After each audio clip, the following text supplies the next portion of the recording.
الحمد لله رب العالمين، والصلاة والسلام على سيد الأنبياء والمرسلين محمد وعلى آله وصحبه أجمعين، أما بعد. قال الله عز وجل في القرآن المجيد والفرقان الحميد: أعوذ بالله من الشيطان الرجيم، بسم الله الرحمن الرحيم.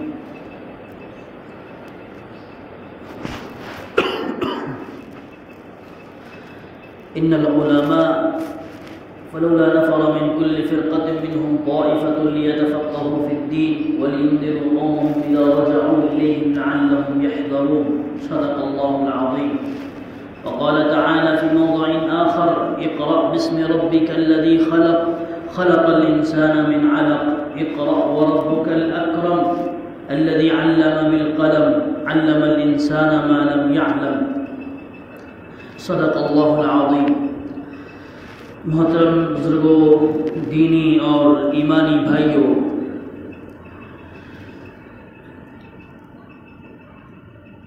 اللہ پاک نے ہم تمام کو بہت ساری نعمتوں سے نوازا ہے. اتنی نعمتیں ہیں کہ ایک سانس اگر اس کو دیکھا جائے تو اس کے اندر ایک سانس میں دو نعمتیں ہیں کہ ایک سانس آدمی جب باہر نکالتا ہے اور سانس لیتا ہے، یہ اللہ کی اتنی بڑی نعمت ہے. اگر کوئی سانس نکالنے سے عاجز ہو گیا، اس کی سانس نہیں آ رہی ہے تو وہ مر جائے گا. کوئی سانس اندر نہیں لے سک رہا ہے، وہ بھی اس کی موت کا سبب بن سکتی ہے.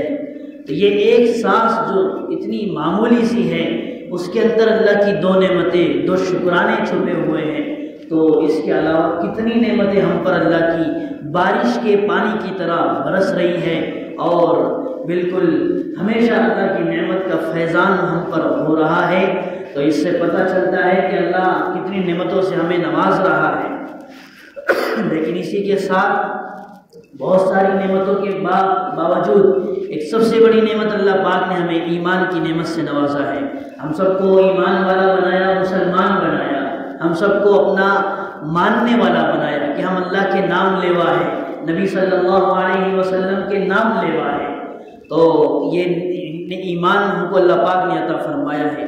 یہ اور بات ہے کہ ہم اس کی قدر نہیں کرتے، ہم اس کی ناشکری کرتے ہیں. کیوں؟ اس وجہ سے کہ اس ایمان کو حاصل کرنے میں ہمیں کوئی قربانی نہیں دینی پڑی، اور اس ایمان کو پانے میں ہمیں کوئی مشقت برداشت نہیں کرنی پڑی. لہذا گھڑی چالو کرو.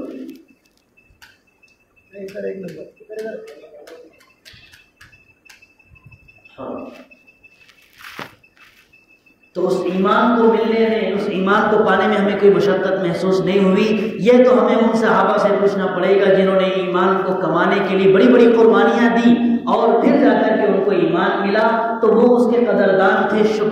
شکر کرتے تھے اللہ کا، اور اس پر ویسے عمل بھی کرتے تھے. اور ظاہر ہے ایمان مل گیا ہے تو ایمان کے کیا تقاضے ہیں، ایمان کے کیا مطالبات ہیں، ایمان ہم سے چاہتا کیا ہے. اس ایمان کی حقیقت کو سمجھنے کے لیے علم کا حاصل کرنا ضروری ہے. اسی لیے فرمایا گیا: طلب العلم فریضۃ علی کل مسلم و مسلمہ، کہ ہر مسلمان پر اتنا علم، چاہے وہ مسلمان مرد ہو یا عورت ہو، اتنا علم حاصل کرنا ضروری اور فرض ہے کہ اس کو حلال حرام کی تمیز معلوم ہو جائے کہ یہ چیز حرام ہے اور یہ چیز حلال ہے. تو یہ علم حاصل کرنا، یہ علم حاصل کیا جائے گا تو پتہ چلے گا کہ ایمان کا مقصد کیا ہے، ایمان ہم سے چاہتا کیا ہے. اور یہ بات ہمیں سمجھ لینی چاہیے، ہمیں یہ بات ہمیشہ اپنے ذہن میں رکھنی چاہیے کہ سب سے پہلے جو قرآن کریم میں وحی اتری ہے، اللہ کے نبی صلی اللہ علیہ وسلم کے قلب اطہر پر جو وحی اتری ہے، اور اللہ کا جو سب سے پہلا پیغام غار حرا میں آیا ہے، وہ پیغام کیا تھا؟ وہ پیغام کیا تھا؟ کیا جیسے کہ خطبے میں پڑھا گیا: اقرأ باسم ربک الذی خلق، خلق الانسان من علق، اقرأ وربک الاکرم الذی علم بالقلم، علم الانسان ما لم يعلم. وہ پیغام یہ تھا، وہ پیغام یہ نہیں تھا کہ نبی جی آپ نماز کے لیے کھڑے ہو جائیے، نبی جی آپ زکوٰۃ دے دیجئے، نبی جی آپ جو ہے صدقے خیرات کرتے رہا کیجئے، نبی جی آپ اس کی مدد کیجئے، نبی حج کیجئے۔ کوئی پیغام جو ہے اس طرح کا کوئی پیغام اللہ پاک نے نہیں دیا۔ سب سے پہلا پیغام جو دیا ہے وہ پڑھنے پڑھانے کا پیغام دیا۔ اقرا، پڑھیے، بسم ربک الذی خلق، اپنے اس پاک رب کے نام سے جس نے پوری دنیا کو بنایا ہے، جس نے پوری کائنات کو بنایا ہے، اور الذی خلق الانسان من علق، جس نے انسان کو خون کے لوتھڑے سے بنایا۔ اقرا، پھر کہا گیا پڑھیے، وربک الاکرم، تمہارا رب بڑا مکرم ہے، معزز ہے، محترم ہے۔ الذی علم بالقلم، جس رب ذوالجلال نے علم بالقلم، سکھایا آپ کو قلم سے،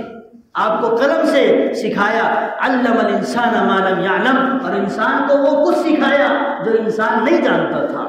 انسان جاہل تھا، امی تھا، اللہ پاک نے اس کو سکھایا ہے۔ تو سب سے پہلی وحی جو اتری ہے ہمارے نبی کے قلب اطہر پر، اور مسلمانوں کو جس بات کا حکم دیا گیا ہے، سب سے پہلی 5 آیتیں سورہ فاتحہ پہلی سورت نہیں ہے جو نبی پر اتری ہے کہ قرآن میں وہ سورت جو ہے لکھنے کے اعتبار سے، ترتیب کے اعتبار سے سورہ فاتحہ پہلے نمبر پر ہے، لیکن دیکھا جائے کہ سب سے پہلی آیتیں یا صورتیں کون سی اتری ہے تو 30ویں پارے کی سورہ علق، اقرا بسم ربک سے لے کر 5 آیتیں وہ ہیں جو سب سے پہلا پورا قرآن جو اترا ہے سب سے پہلا وہ اترا ہے۔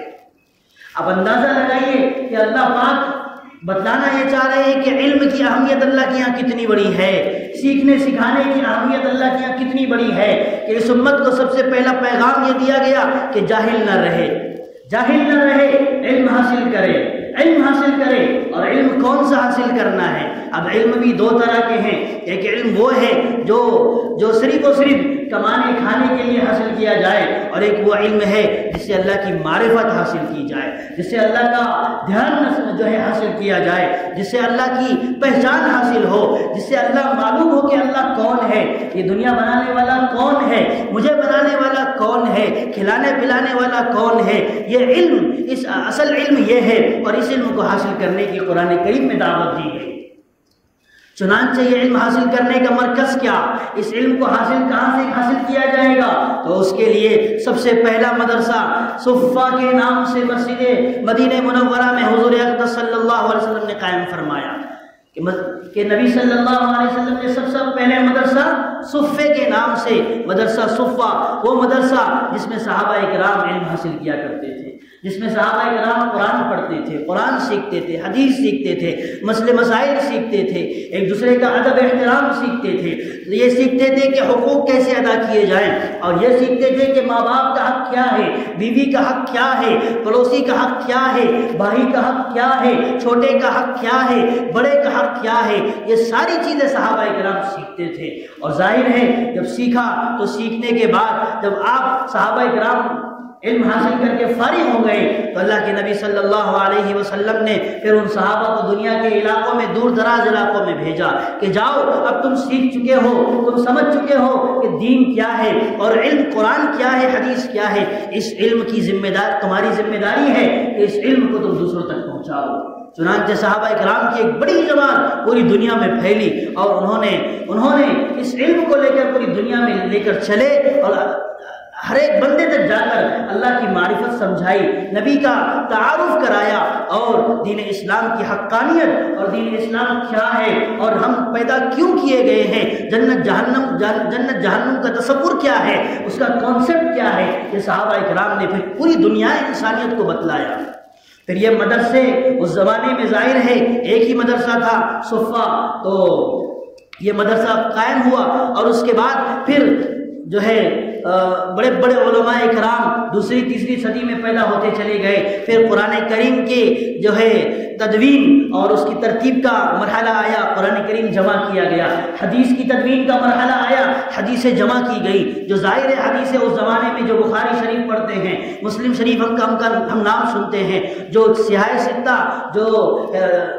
جو دین کے اساس اور بنیاد ہے، جو کتابیں، وہ کتابیں جو ہے پہلے نہیں تھی، نبی کے زمانے میں نہیں تھی، صحابہ کے زمانے میں بھی جو ہے نہیں تھی، بلکہ صحابہ اکرام نبی سے حاصل کرتے تھے، پتوں پر لکھ لیا کرتے تھے، ہڈیوں پر لکھا کرتے تھے۔ چنانچہ حدیثیں لکھی گئی، اور پھر اس کے بعد جمع کرنے کا مرحلہ آیا، تو وہ حدیثیں جمع کی گئی، اور پھر انہی مدارس سے امام بخاری پیدا ہوئے، امام ترمذی پیدا ہوئے، امام مسلم پیدا ہوئے، اور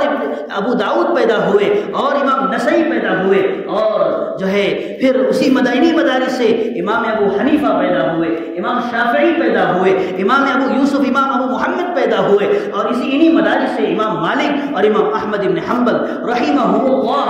سب پیدا ہوئے۔ یہ کون ہے؟ یہ وہ علماء ہے جنہوں نے اس امت تک دین کو پہنچایا ہے، حدیثیں ہم کو جمع کر کے دی، مسئلے مسائل ہم کو جمع کر کے دیے تاکہ وہ آنے والے لوگوں کو پریشانی نہ ہو، اور انہوں نے پھر ایسی بڑی بڑی کتابیں ہم سب کو دی ہیں کہ آج تک وہ کتابیں نصاب میں داخل ہے، سلیبس میں داخل ہے، اور مدارس میں پڑھائی جاتی ہیں۔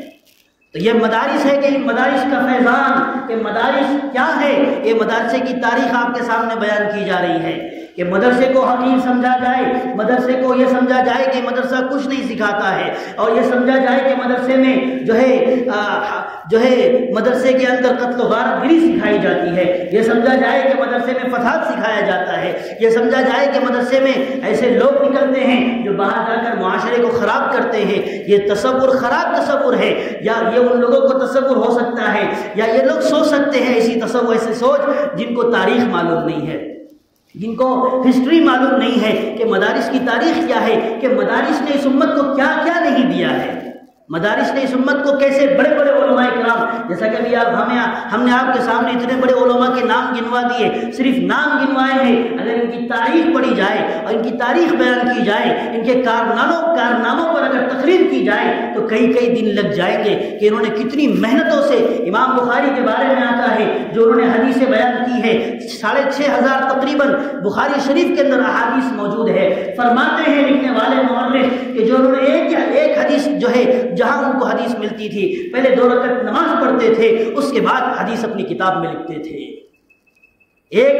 حدیث کے لیے نماز پڑھتے تھے 2 رکعت، بلکہ یہاں تک بھی آیا ہے محدثین کے تعلق سے کہ پہلے غسل فرماتے تھے، نماز پڑھتے تھے، پھر قلم اٹھاتے تھے اور حدیث میں وہ کتاب میں حدیث لکھتے تھے۔ اس طریقے سے انہوں نے 6,500 جو ہے حدیثیں جمع کی۔ پھر امام مسلم کا لے لیجئے، اور ترمذی، اور اس کے علاوہ دیگر کتابوں کے مصنفین اور مؤلفین اور محدثین کی تاریخ پڑھیے۔ امام ابو حنیفہ رحمۃ اللہ علیہ کے بارے میں لکھا ہے کہ امام ابو حنیفہ رحمۃ اللہ علیہ جو ہمارے سر کے تاج ہے، کہ مسئلے مسائل ہم احناف ہیں، ہم حنفیہ کہلاتے ہیں، کہ ہم کس کے مسلک کو فالو کرتے ہیں۔ اللہ پاک نے 4 اماموں کو دنیا میں ان کے مسلک کو اور ان کے پھیلا ہوئے علم کو رائج فرمایا، اور ان کو اتنی مقبولیت عطا فرما دی کہ پھر کچھ لوگ امام ابو حنیفہ کو فالو کرتے ہیں، کچھ لوگ شافعی، اور کچھ لوگ مالکی، اور کچھ لوگ احمد بن حنبل کو فالو کرتے ہیں۔ اصل تو فالو قرآن و حدیث کو کرتے ہیں، یہ ان کے اپنے گھر کے بنائے ہوئے مسلک نہیں ہے، بلکہ انہوں نے خود قرآن و حدیث سے جمع کیا ہے، اور قرآن حدیث کا خلاصہ ہمارے سامنے پیش کیا ہے۔ تو کبھی یہ نہ سمجھیے کہ امام ابو حنیفہ کے گھر کا مسلک ہے، ان کے گھر کی باتیں ہیں، نہیں، بلکہ انہوں نے بھی نبی کی ذات سے لیا ہے، تمام ائمہ نے نبی کی ذات سے۔ اور اس میں ایک نقطہ یہ بھی ہو سکتا ہے، اور ایک حقیقت یہ بھی ہو سکتی ہے کہ اللہ پاک اپنے نبی سے بہت محبت فرماتے ہیں، اللہ پاک اپنے نبی سے بہت محبت فرماتے ہیں، اسی لیے تو سید الانبیاء بنایا، اسی لیے تو دنیا آپ کے صدقے میں بنائی گئی ہے۔ تو نبی کا کوئی قول ایسا نہ رہے جس پر عمل نہ ہو، نبی کی کوئی ایسی بات باقی نہ رہے جس پر عمل نہ ہو۔ تو اللہ پاک نے اماموں کا ایک سلسلہ جاری فرمایا کہ ہر امام نے تمام حدیثیں لی ہیں، اور ہر حدیث پر اماموں کی طرف سے جو ہے یہ مسلک کی ترویج ہوئی، اور ہر امتی نبی کے کسی نہ کسی قول پر عمل کر رہا ہے، نبی کے کسی نہ کسی عمل پر جو ہے اپنی زندگی کو چلا رہا ہے۔ تو یہ تمام ائمہ ہیں جنہوں نے ہمارے سامنے قرآن و حدیث، ظاہر ہے ہم میں کے کتنے لوگ ایسے ہیں جو قرآن کو پڑھ کر مسئلہ نکال سکتے ہیں، کتنے ایسے ہیں بتائیے؟ کون ہے آج جو قرآن کہے گا کہ مجھے قرآن دیجیے، میں خود اس سے غسل کے فرائض معلوم کروں گا؟ کون کہہ سکتا ہے کہ غسل کے فرائض قرآن میں موجود ہے اور جو ہے حدیث میں موجود ہے، وضو کی سنتیں قرآن میں موجود ہے؟ یہ تو ان کا احسان جانیے ان علماء کا، ان کی قربانیوں پر جو ہے جان نثار کرنے کو تیار ہو جائیے، جنہوں نے رات کو رات نہیں سمجھا، دن کو دن نہیں سمجھا، اور جو ہے ہمارے لیے ایسی تکلیفیں برداشت کر کے اس زمانے میں امام ابو حنیفہ کب کے ہیں؟ اللہ کے نبی کے 100-150 سال کے بعد کے صرف ہے، بس یہ کہ 100-150 سال کے بعد کے ہیں۔ امام ابو حنیفہ کے بارے میں آتا ہے کہ انہوں نے اپنے اس زمانے میں قرآن و حدیث سے اس زمانے میں بیٹھ کر 1,84,000 مسائل کا استخراج اور استنباط کر دیا تھا، 1,84,000 مسائل کا، اور انہی مسائل کو آج جو ہے پوری دنیا میں فالو کیا جا رہا ہے۔ پوری دنیا میں آج انہی مسائل کو جزئیات کے ساتھ اور اس کے اجزاء کے ساتھ جو ہے عمل کیا جا رہا ہے کہ کوئی جزئیہ ملتا ہے اس پر عمل کیا جاتا ہے۔ تو قربان جائیے ایسے علماء کی قربانیوں پر۔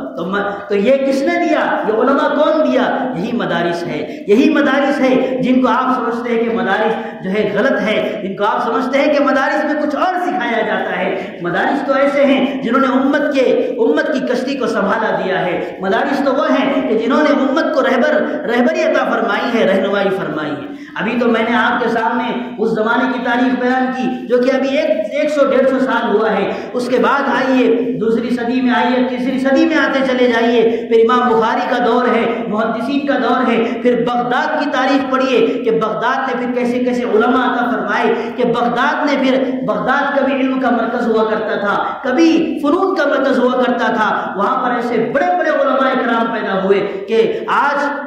ان کے فیض سے، ان کی کتابوں سے پوری دنیا مستفید ہو رہی ہے۔ پورے ہر مدارس میں آپ کو ان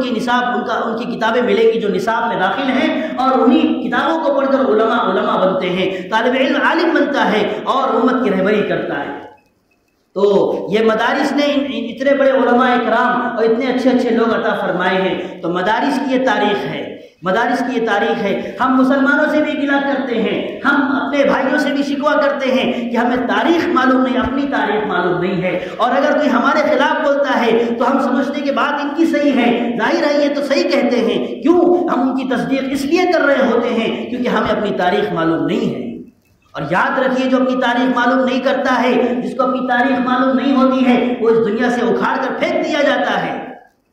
جو زندہ قومیں ہوتی ہیں وہ تاریخ یاد رکھتی ہیں، جو زندہ قومیں ہوتی ہیں وہ اپنی تاریخ کو، اپنی ہسٹری کو یاد رکھتی ہیں، اپنے اسلاف، اپنے اکابر کی تاریخ کو یاد رکھتی ہیں۔ اس لیے مسلمانوں سے ہم بھائیوں سے درخواست ہے کہ اپنی تاریخ کو بھی پڑھا کریں، اور جو موبائل میں ہم وقت برباد کر رہے ہیں، گپ شپ میں وقت برباد کر رہے ہیں، ہم ایسی کتابیں پڑھیں۔ اور موبائل پر بھی آج نیٹ پر بھی بہت ساری کتابیں موجود ہیں، لیکن ہاں یاد رکھیں علماء کی نگرانی میں ہو، علماء کے انڈر میں ہو، اور علماء سے پوچھ کر آپ مطالعہ کریں، اسٹڈی کریں، اپنے اسلام کی زرین تاریخ اور روشن، جو سورج سے بھی زیادہ روشن تاریخ ہے، اس تاریخ کو پڑھیں۔ آپ مزے لیں گے پڑھتے پڑھتے، اور اپنے باپ دادوں کے نام پر فخر کریں گے کہ ہمارا اسلام اتنا خوبصورت ہے، ہمارا دین اتنا خوبصورت ہے، ہمارے اسلاف اور علماء اتنے خوبصورت تھے کہ جنہوں نے اتنی خوبصورت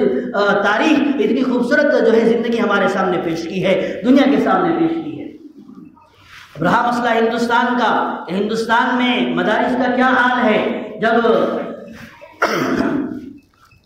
تو ہندوستان میں مدارس کا جال آپ جانتے ہیں، دارالعلوم دیوبند، دارالعلوم ندوۃ العلماء، مظاہر العلوم سہارنپور، اور اس کے علاوہ بے شمار مدارس ہے کہ جن مدارس نے ہندوستان کو بھی بڑے بڑے علماء اکرام عطا فرمائے ہیں،